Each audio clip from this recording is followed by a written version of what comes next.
బోర్ల వరి అన్న ఒక విషయం చెప్పు ఒక్క నిమిషం ఇక్కడ 47,000 ఓట్లు మెజారిటీ. ఒక నిమిషం ఇక్కడ కాంగ్రెస్ పార్టీ బలంగా పెరిగింది. డబుల్ బెడ్రూమ్ గాని వాళ్ళు చేసే వాటరు ఇక్కడ ఉన్న డ్యాములు సుత ఏ నాటి నుంచి 10 సంవత్సరాల నుంచి ఏ నాటి రోజు నుంచి ఒక్కనాడు సుత నింపలే. 10 ఏళ్ళలో కూడా ఏమున్నా అంటే కేసీఆర్ ఏమంటుండంటే మేము ఉన్నప్పుడు మొత్తం సస్యశ్యామలం ఉండే కాలు అడ్డం పెడితే నీళ్లు వారేది, కాంగ్రెస్ రాగానే మొత్తం మాయమైపోయిన నీళ్లు ఎండిపోయిందని అంటుండు. దేవుడు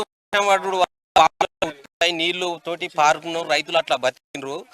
పండే ఒడ్లకు సుత ఇదే తిరుమలగిరి మార్కెట్లకు కొట్టినాం.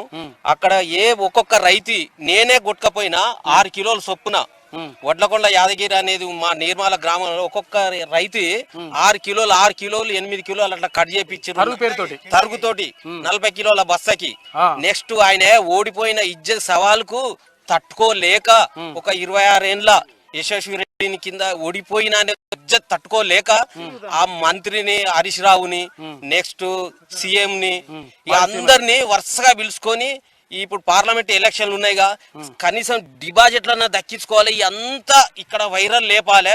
ప్రజలు సామాన్యులు కొందరికి అర్థం కాదు, అర్థం కాక కొంచెం అయోమయంలో ఓటేస్తారనేది ఆయన తప్ప ఇంకా ఏం లేదు. ప్రజలు ఇప్పుడు ఏమున్నారంటే బడుగు బలహీన కాంగ్రెస్ పార్టీ కూడు ఇంత గూడు ఇస్తుంది అనేది వాళ్ళ మైండ్ లో మెంటల్ గా అయిపోయింది.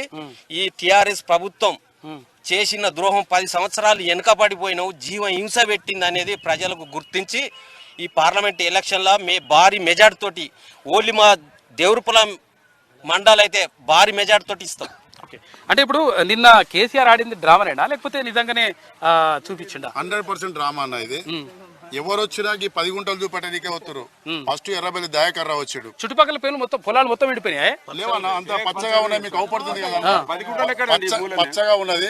ఇదంతా చూస్తుంటే అక్కడ వాళ్ళు ఈయన కెమెరాలు పెట్టి వాళ్ళు మొత్తం ఇదే చూపించారు. 100% ఇక్కడ దయాకర్ రావుకు ఈ పబ్లిక్ యొక్క మైండ్ సెట్ డైవర్ట్ చేయడానికి మొన్న ఫోన్ ట్యాంపరింగ్ గానీ లేదా శ్రీనిధి నిధుల డైవర్ట్ గానీ ఇవన్నీ డైవర్ట్ చేసి పబ్లిక్ ను వాళ్ళ మైండ్ సెట్ మార్చాలనే ఉద్దేశంతో ఈ ఇక్కడ కరువు కాటకం తాండవిస్తుంది అనే ఉద్దేశంతో ఇవన్నీ చూపెడుతుంది. ప్రభుత్వం మారంగానే ఇట్లా కరువు 3 నెలల్లోనే కరువు వస్తుందంటే వాళ్ళ ఇక్కడ ఉన్నటువంటి ప్రజలు కూడా ముక్కు మీద వేసుకొని సిగ్గుపడుతురన్న. ఇదంతా 3 నెలలకే కరువు కాటకాలు వస్తాయా అనే వాళ్ళు కూడా ఇక వీళ్ళని చూసి సిగ్గుపడుతున్నారు. అలాంటి తరుణం కూడా పబ్లిక్ రానికి వీళ్ళను గ్రామాలకు కూడా రానియలేని పరిస్థితి ఏర్పడ్డదన్న. దానికోసం ఇది ఒక డ్రామా క్రియేట్ చేశారు, కొత్త డ్రామాకు తెరదీశారు. అది కథ నడుస్తుందన్న. ఇప్పుడు అంటే ఇప్పుడు కేసీఆర్ బడ్జెట్ లబడలకు ఏది మన వేరే తోబెట్టుదామని డ్రామా ఆడుతాడు కేసీఆర్. ఈ ప్రస్తుతానికి అయితే మా లంబడలకు వాళ్ళకు గుర్తులేదు ఇంతకుముందు. ఇప్పుడు మామూలు ఎండిపోయిన పొలాలు చూసి ఇప్పుడు మాకు చూపెట్టి ఏదో పని చేస్తుండే దయాకర్ రావు కేసీఆర్ ఇద్దరు కలిసి. ఇది కొత్త డ్రామా. ఇది రెడ్డి గెలవడానికి ఎస్టీల ఓట్లు చాలా ప్రాధాన్యత కాన్స్టిట్యూన్సీలో ఉండే. చాలా ఓట్లు ఏమైందన్నా ఎస్టీలు చాలా మంది ఈ ప్రభుత్వాన్ని మార్చాలి, ఎస్టీలకు కానీ బీసీలకు కానీ ఎవరు కానీ ప్రాధాన్యత ఇవ్వలేదు. అది ఎల్మరాజ్యం అయిపోయింది. రీడిజన్ పేర్లతో కోట్లు దండుకున్నారు, లక్షలు దండుకున్నారు. ఒక్కరోజు నీళ్లు ఇలా ఏ పని పాపం ఇదంతా కేసీఆర్ పాపమే కదా. నువ్వు చేసిన పాపానికే ఈ రోజు ఇక్కడ నీళ్లు రావడం లేదు. అక్కడ రీడిజన్ పేరు చేసినావు, ఇలా 10-15 అన్ని పిల్లర్లు కుంగిపోయినాయి. ఇలా నీళ్లు ఎక్కడంగా వస్తాయి. నువ్వు చేసిన పాపానికే నీళ్లు రావట్లేదు. అక్కడ నీళ్లు వస్తాయి. ఇలా ఈ పాపం ఎక్కడిది? ఇలా ఏదో నువ్వు వీడికి వచ్చి ఎన్నడన్నా కాంగ్రెస్ గవర్నమెంట్ వచ్చినాక ఇట్లా మొత్తం నీళ్ళు నిండిపోయినట్టు మొత్తం మాయమైపోయినాయి. ఆయన కూడా 2014లో ఇట్నే ప్రతిపక్షాలు మాట్లాడినప్పుడు ఏం చేస్తామండి, మా పసిగుడ్డి ఇప్పుడే పసిగుడ్డు ఇది ప్రభుత్వము, మేము ఇప్పుడు ఏం చేయగలుగుతాం, మాకు కొంచెం టైం ఇవ్వాలని నువ్వే మాట్లాడినావు. ఇవాళ నీకు అది గుర్తొస్తలేదా? నీకు 10 ఏళ్లలో ఇప్పుడు నువ్వేం చేసినావు చెప్పు. ఒక్కనాడన్నా ఫామ్ హౌస్లోకి వెళ్ళి నువ్వు బయటకు వెళ్ళావా? ఏ ఒక్కరో వెళ్ళావా?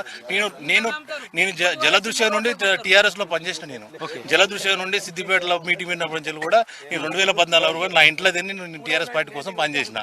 ఒక్కరోజు కూడా నేను ఏ రోజు చూసినా అంటే ఎప్పుడైతే ఢిల్లీ నుండి తెలంగాణ ప్రకటించినప్పుడు బేగంపేటలో చూసినా నేను కేసీఆర్ ని. ఒక్క రోజు కూడా నాకు కనవలేదు, మళ్ళీ కూడా నాకు కనవలేదు, ఒక్క రోజు కూడా కనవలే. మేము అప్పుడు ఉద్యమంలో కనబడ్డాడు చాంబర్ పోయినా దేవుడి రూపాయలు వచ్చిండే కేసీఆర్ ఏ నాడు కూడా దేవుడు రాలేదు. మేము చాలా సార్లు ఉద్యమాల్లో ఉన్నప్పుడు కూడా ఇక్కడ అమరుడు దొడ్డి కొమరయ్య ఉండే, ఒకసారి వచ్చి ఆ స్థూపం అవును కడివెండి దొడ్డి కొమరయ్య స్థూపం ఉండే, వచ్చి ఒక మీ పూలమాల వేసుకోండి అన్న కూడా వచ్చిన దాఖలు లేవు. ఇవాళేదో ఇక్కడ ఒరిగిపోయింది చేసిన నువ్వు చేసిన పాపాలకు వచ్చి ఇవాళ ఎస్టీ ఓట్లు ఇక్కడ ఎక్కువ ఉన్నాయి. ఇది ఏంటంటే దయాకర్రావు ఏం చేసిండంటే మొన్న ఘోరమైన ఓటమి పాలైండు, 47,000 చిలుకు 10 చిలుకు తోటి ఓడిపోయాడు. అరే నీ అమ్మాయి ఓడిపోయిన రాబాయి ఏమన్నా ఇజ్జత్ కసరా అయిపోతుంది. రేపు ఇంత ఓట్లు పడపోతే 26 ఏళ్ళ అమ్మాయి 47,000 ఓట్లు పైచిలకు వచ్చినాయి. ఈంత మెజార్టీ రాలేదనుకో కాన్ఫిడెన్స్ లా ఆయనతో కూడా నా ఇజ్జత్ ఇస్తాడు కేసీఆర్. ఏదో డ్రామా చేసి ఇజ్జేసి అది చేసి వీళ్ళని ఎస్టీ ఓట్లు డైవర్ట్ చేసుకోవాలనే ఉద్దేశం తప్ప కానీ ఆయన ఎన్ని డ్రామాలైనా ఏది చేసినా ఇంకెన్ని ఈడ ప్రగల్భాలు పలికినా కూడా ఒక ఎస్టీ నాయకుడు కూడా ఓటు వేయడానికి సిద్ధంగా లేరు, బీసీలు వేయడానికి సిద్ధంగా లేరు, ఎస్సీలు ఏమి ఇచ్చినావు నువ్వు? దళిత బంధాన్ని మోసం చేసినావు, ఎస్టీలకు వాళ్ళకు ఒక భవనం కట్టిస్తాను 10 కోట్లు పెట్టి అది లేదు. ఇవన్నీ నీ హామీలు తప్ప అమలు జరిగింది ఏం లేదు.